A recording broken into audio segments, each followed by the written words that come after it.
Бақытты адамдардың 8 әдеті. Ешкім кездейсоқ бақытты бола салмайды. Бұл тиянақты өмірлік позиция. Басында соған жұмыс істейсің, еңбек сіңіресің. Сосын ол саған жұмыс істейді. Маңыздысы неден бастау керек? Өзіңді қайта тану қабілетіңді жетілдіруден. Психологтардың айтуынша, өзіңді тану күйзелістің антонимі. Өмірден сүрінуден сақтайтын қару. 7 рет құласаң, 8 рет қайта тұр дейді екен жапон мақалы. Өз бойыңыздан келесі 8 әдетті жетілдіріңіз. Сонда өзіңізді бақытты сезінесіз. Өмірлік қиындықты жеңу оңайырақ болады. Біріншісі, өзгенің не ойлайтынына алаңдамау. Бақытты адамдар жайсыз пенделердің көңілін түсіруіне жол бермейді. Басқалар не десе де жаманатты жүрегімен қабылдамайды. Себебі олар құрмет көрсетуге лайық адам, кемшілігі жоқ адам емес, ар-ожданы бар адам екенін біледі. Екіншісі, не нәрседен де жақсылық көре біледі. Барлық жамандықтың бір қайыры бар. Егер жамандықтың жақсы жағын байқай алмаса, онда оны өз қолымен жасайды. Еш өкінбейді. Егер жақсы болса, онда тамаша. Жаман болса, бұл тәжірибе. Үшінші, әрдайым көңілді әрі риза болу. Бақытты адамдарға түріңіз қандай, қайдан келгеніңіз бәрібір. Оларға керегі жанында бірге күлетін, бақытты болатын адамның болуы. Өзгелерге алғыс айтуға қысылмайды. Уақытында аямайды. Төртінші, көп күледі. Мейлінше позитивті жүреді. Бақытты болғандықтан күлмейміз. Күле алғандықтан бақыттымыз. Уильям де Джеймс. Күлкі мен жымиыс бақытты адамдардың ерекше мінезі.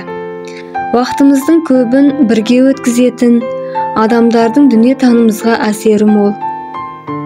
Сондықтан көңілді адамдармен уақытты бірге өткізсек, өзіміздің де өміріміз түрлі бояуға боялады. Бесінші, бұл әлемде бәрі кемел еместігін білу. Бойыңдағы перфекционизмді жеңу оңай емес, бірақ жеңу керек. Не нәрсенің де өлшемі болуы тиіс. Бақытты адамдар кемелдікке ұмтылысын қадағалай алады. Дәл болмаса, тура есептемесе, онда өзін кінәламайды. Олар өзімен де, өзінің жетістігімен де мақтанады. Кей дүние жоспардағыдай орындалмаса, бұл да қалыпты. Дүниенің бәрін ұстау мүмкін емес. Алтыншы, бүгінмен өмір сүр. Мен өмірімде көп қиындықты бастан кештім. Соның дені шынында да болды.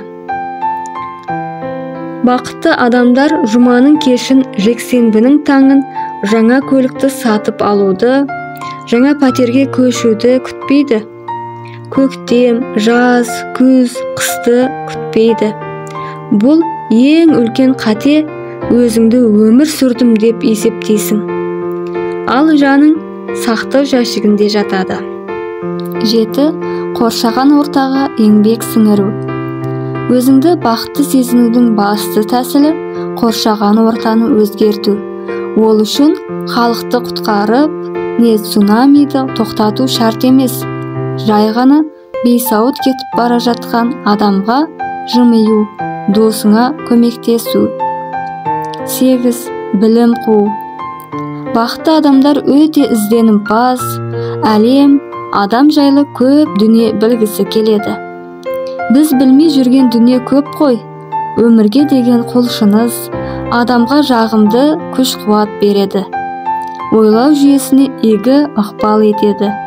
Өмірін әлде қайда қызықты, мәнді қылады. Бақыт мінездің бір қыры. Біреулер үнемі бақытты күтіп өтеді. біреулер іздеп жатады, ал үшіншілер әр жерден тауып ала береді. Элчин Сафарли. Өздігінен алдыңыздан шығатын, аса қымбат тұрмайтын, қарапайым рақатты бағалаңыз. Саябақтың сәкісінде балмұздақ жеу, мысықты сипалау, кемпір қосақты көру, ұсақ түйектен бақыт табу, бәріне алғыс айту. Барыңызды бағалау, бақыт осылардан басталады.